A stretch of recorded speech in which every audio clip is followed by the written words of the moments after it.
You want to learn how to color grade any log footage from this to this? Then this is the perfect video for you, as we will break it down in just a few very easy steps. If you want to practice and follow along with this exact same clip and the power grade, I'll put a free download link in the description below together with a free LUT. First things first, drop your clip into the timeline. I just slowed it down to 50%. Next we go to the color tab. By default your color tab will look something like this. And if you don't see your node tree, click Nodes in the right upper corner. And on the left hand side we only need our gallery. That's the most important that we're going to use right now. So if you downloaded the power grade from the link in the description and you wish to apply it, open Gallery tab, go to Power Grade, right click in this window and click Import. Now select your power grade and choose the DRX file. Now right click the power grade, click Apply, or you can just drag it into the nodes window and it will appear right here. Okay, now don't worry, it looks scary, but it's actually pretty easy. Let's break it down together. I will turn off all the nodes so you can see step by step which node changes what. We start with the color space transform as the last node. If you start from scratch, you can add right click, add node, corrector node. You might have to connect the green dots so this line appears. Then go to Effects, type Color Space Transform and drag this effect onto your node. Then these settings will appear. I'm now going back to my power grade and here is where you can select your picture profile and input color space. For example, Sony S-Log3, Canon C-Log and so on. Just select which profile you shot with it and the input color space. Output space and gamma is set to Rec 709. So this will just bring back some of the saturations and colors into the Rec 709 color space. Nothing too special, but necessary. Next, I put the white balance node as the first node right here. If you select the node, you can see which tabs are adjusted, as it shows with a red dot. In this node we only changed the temperature. I wanted it to be a little bit cooler, so I drag this just slightly to the left. If you want to make it warmer, you can drag it to the right, depending on what image you are looking for. Next we are going to the next node labeled whites and blacks. Actually, let me quickly just change that.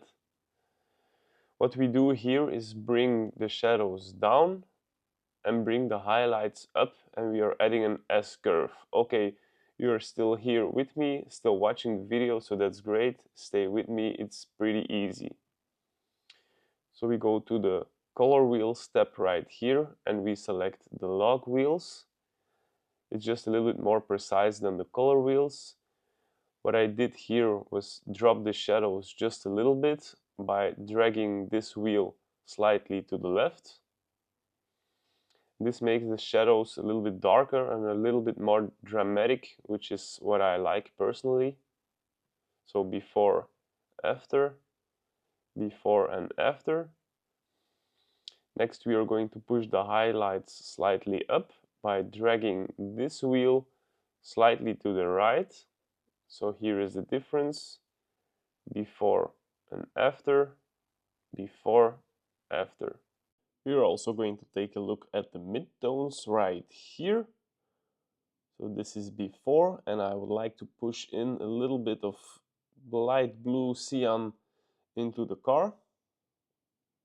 If you push it somewhere else, you see that the car turns green, red, purple, whatever. So I want that blue cold tone, so I'll just leave it somewhere here.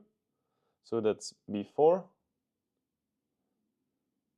after, before and after. It gets a little bit colder, the white comes a little bit more back. We also made some changes in the curve step. It shows here by the red dot. What I did here was lower the shadows a little bit and push up the highlights in this S-curve. You can make an anchor point by clicking on the line and then dragging it up or down. It's all about making very small changes.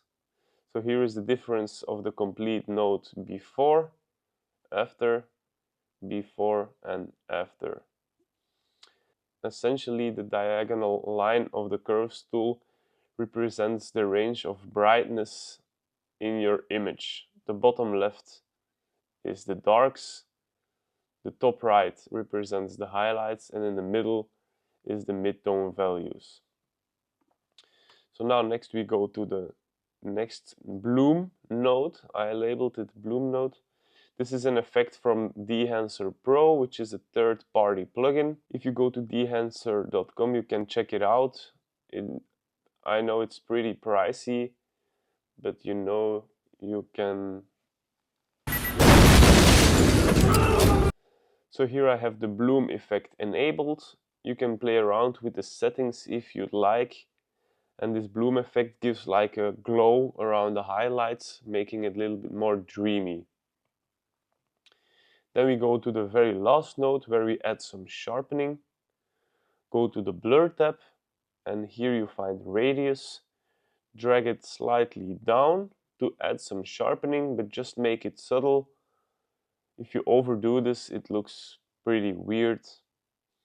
So if you look at the grille and the headlights, it has some subtle sharpening. So here is before and after, before and after. Then we check all nodes before and after, all nodes before and after. Now without the color space transform selected, before and after, before and after. If you want to see more automotive content such as car effects, transitions, color grades, tutorials and so on, make sure to hit the subscribe button to follow the channel. See you in the next one.